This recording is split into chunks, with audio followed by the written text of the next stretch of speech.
అందుకే ప్రభు అంటాడు, మీరు నా యందు నిలిచి ఉండండి, మీరు ఫలించాలి, మీలో నా వాక్యం ఉండాలి, మీరు నాతో అంటగట్టబడాలి.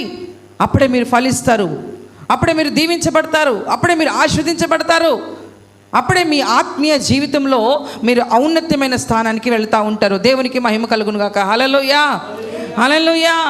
ఆధ్యాత్మికమైన జీవితంలో ఎదగకుండా, ఆధ్యాత్మికమైన జీవితంలో ఇంకను మునుపున్నట్లుగానే ఉంటూ రోజులు గడిచిపోతున్నా, సంవత్సరాలు గడిచిపోతున్నా, మనము ఎక్కడ వేసిన గొంగల వలె అక్కడ ఉంటే అది ఆశీర్వాదకరమైన జీవితం కాదు.